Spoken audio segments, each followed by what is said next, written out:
The US has a problem with extremism, but it might not be the kind you're thinking of. In terms of sheer numbers of attacks in the US over the last decade, one group in particular should stand out to you. 11 worshippers shot and killed in a Jewish synagogue in Pittsburgh by a man shouting anti-Semitic slurs. 14 pipe bombs at the doors of leading Democratic politicians and donors and CNN.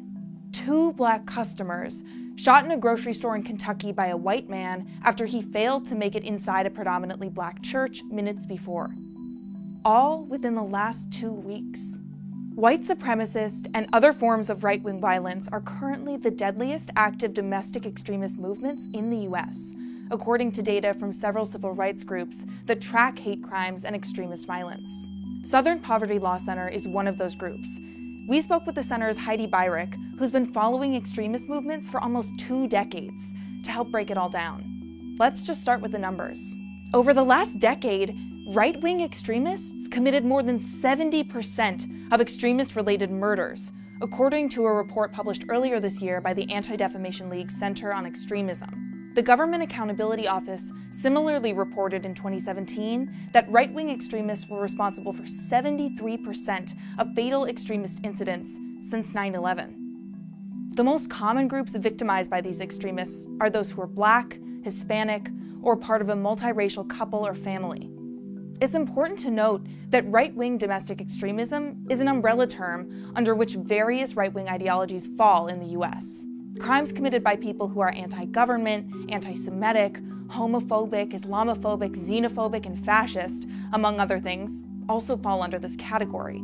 But of all the subgroups that fall under right-wing domestic extremism, white supremacists have committed the most attacks in recent years, like the Charleston church shooting and the Charlottesville attack. When we talk about terrorism at the Southern Poverty Law Center, we're talking about white supremacy. And what I mean by that is somebody who believes the white race is literally better than all the other races. And these folks usually believe that the United States should be what they call a white ethno-state. When it comes to racially motivated hate crimes, Black Americans are overwhelmingly targeted. They make up 66% of the victims of racially motivated hate crimes since 1995. A recent report by the Center for the Study of Hate and Extremism at California State University San Bernardino shows that anti-Black hate crimes were among the most common of any in at least 5 of the 10 largest US cities in 2017.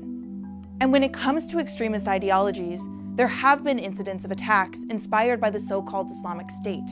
For example, the mass shootings at Pulse nightclub in 2016 and a San Bernardino health center in 2015.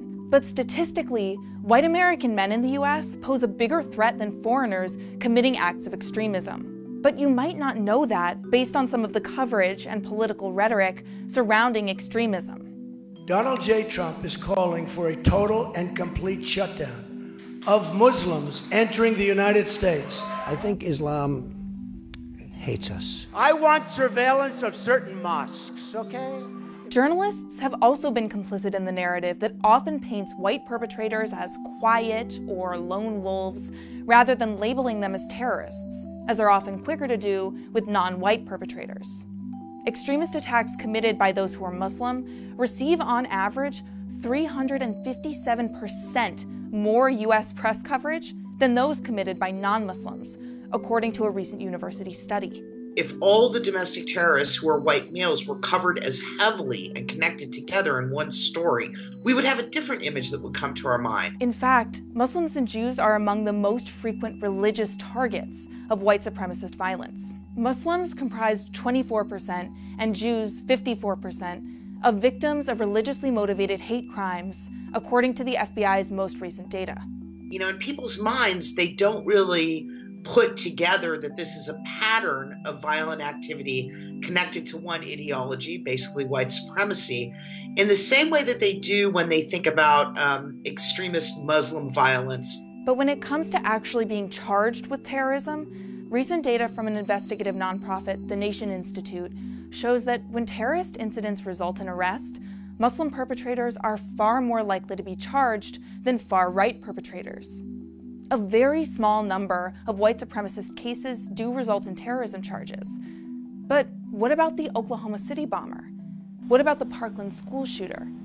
Indeed, all of these people had a well-documented history of racist, homophobic, or anti-Semitic views.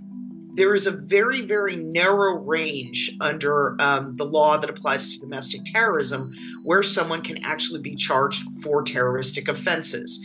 It usually involves things like, did they use a weapon of mass destruction? So you could have a person committing an act of terrorism internationally that is exactly the same as someone doing it domestically, and you're going to get two completely different sets of charges. Though there are varying definitions, under the federal U.S. Criminal Code, domestic terrorism is defined as, quote, acts dangerous to human life that are a violation of the criminal laws of the United States or of any state, intended to intimidate the population and influence the government.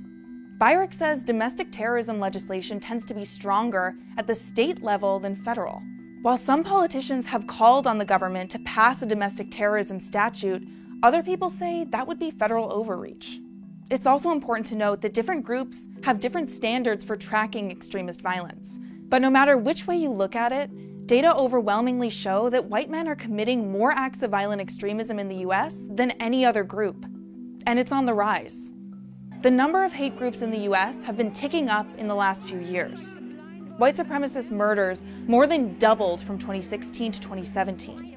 Hate crimes also surged. And this hate has found a home online. Major tech platforms, including Google, Facebook, Twitter, and YouTube, have come under scrutiny over whether they're doing enough to monitor and block this hateful rhetoric. Increasingly, white supremacists with significant followings have been booted from the platforms, but tech companies also face pushback over whether those actions amount to censoring free speech. Byrick says this kind of thinking isn't likely to go away anytime soon, and that everyday citizens who want to combat this problem can write letters to tech companies and local representatives to lobby for increased oversight. But ultimately, she says, it's up to the government to track these movements more closely. White supremacy started with our Constitution. It's part of our history. It's something we battled against for decades to get equal rights for people of color. And if we want to get rid of it, we're going to have to first of all realize how dangerous it is, and then defeat that way of thinking here at home.